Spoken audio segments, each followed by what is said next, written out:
So, welcome back, everyone, to the Goat Marketing Show. It's been a couple weeks, I think. I don't think we did one last week. Uh, we always prioritize client work over our own endeavors. So, we were handling some stuff on the client side last week, which is why we didn't have an episode. But we are back now. We're Douglas again today. He's off hunting in the woods, which is pretty cool.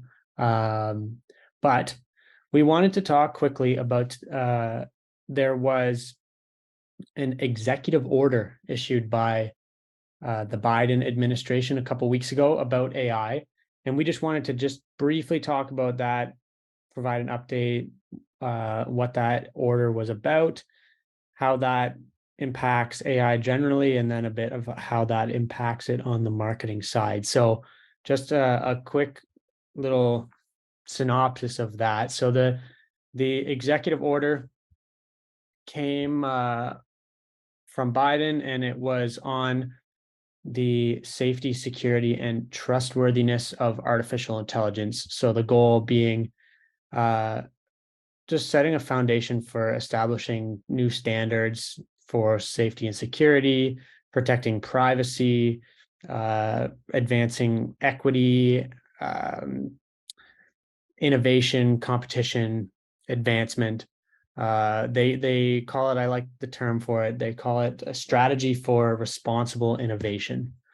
So with that, I think the first kind of topic that they address is safety and security, which I know is a big concern for a lot of people when they're using AI.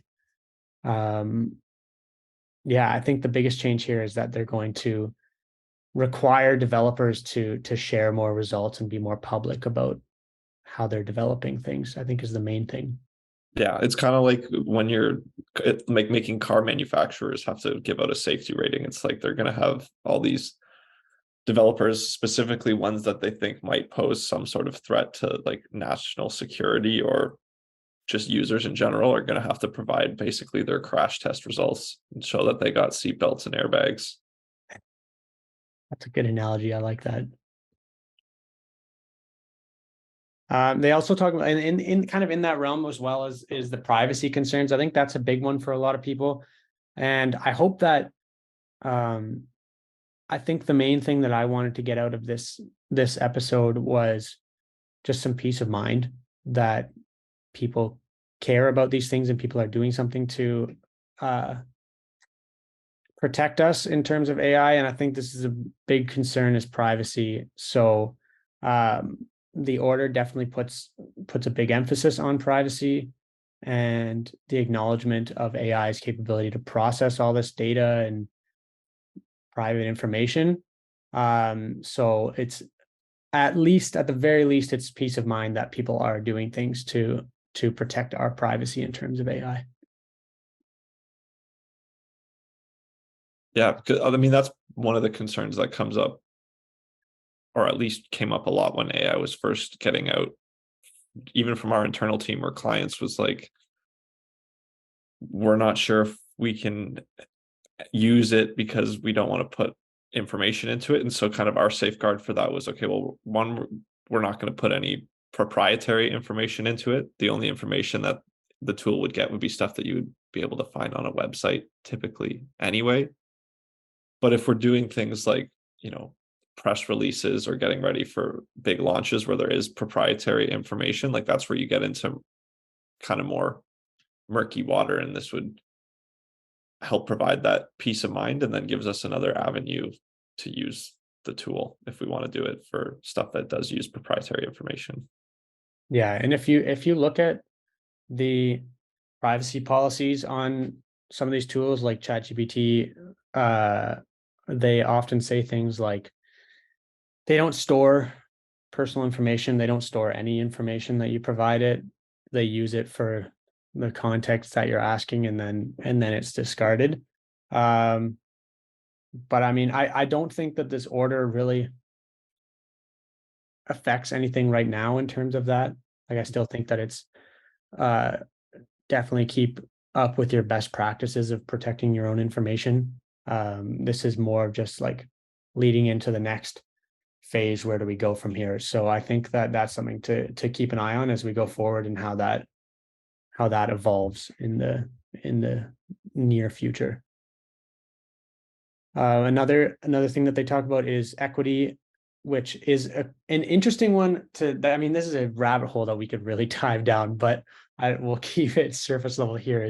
Is AI equity. This is something that I've learned about before, and things like, something like facial recognition AI, and AI being able to recognize some skin tones and not others, and things like that. Like, there's all kinds of different avenues you can go down here. Um, and yeah, I think that's obviously a huge one that it's nice to see being addressed, because there's a lot of biases and things like that we've talked about before in AI as the bias. So the fact that that's being addressed is cool.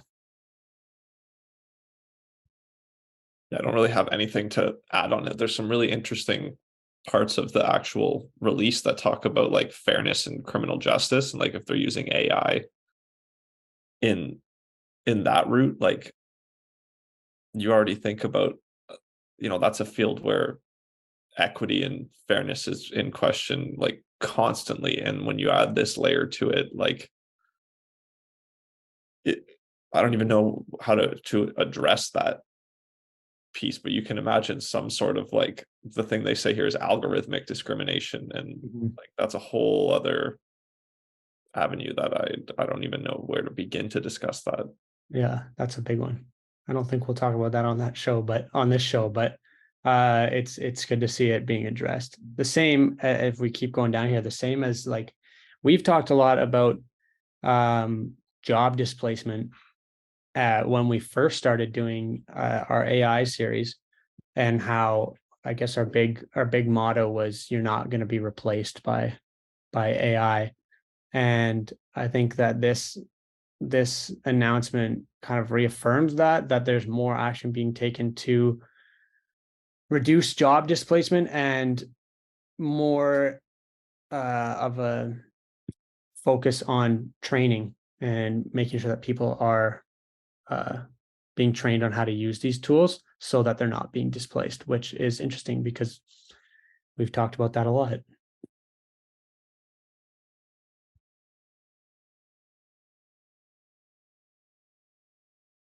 And yeah, those I think are the main kind of points that they talk about in terms of security, safety, trustworthiness.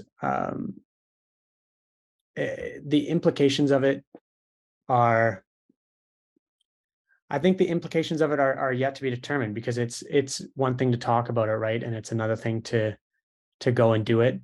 So it'll be interesting to just keep uh, updated on that information as these announcements keep coming out, and as people keep changing things and implementing Yeah. new things. I think it's a positive step in terms of laying out a foundation.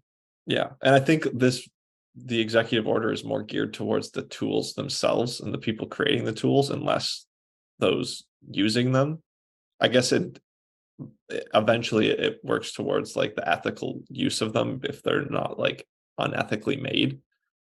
But I think the opportunity for us in marketing, or any agencies or people who use the tools, is just being proactive about our efficacy, or sorry, our ethical use of it, and making sure that we're transparent about the data that we're using and how we're using it and what tools we're using with it. It's just an opportunity to be proactive, I think.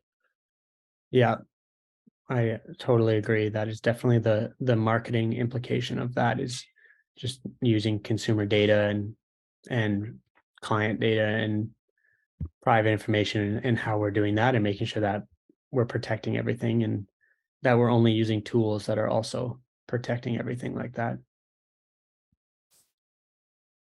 But that being said, I don't think that we need to go any deeper on any of that stuff. If you want to read more about this, I'll definitely put the link to the executive order in the in the description, so you can check out more. And yeah, thank you, Ben, for joining today, and My pleasure. helping us keep everyone informed as to A little the news update. the news updates. Breaking news with John and I'll Ben. have to file this one as news, not an article on our website. Cool. All right. Thank you. Take care, We'll talk to you everybody. later. We'll see you next week. Bye.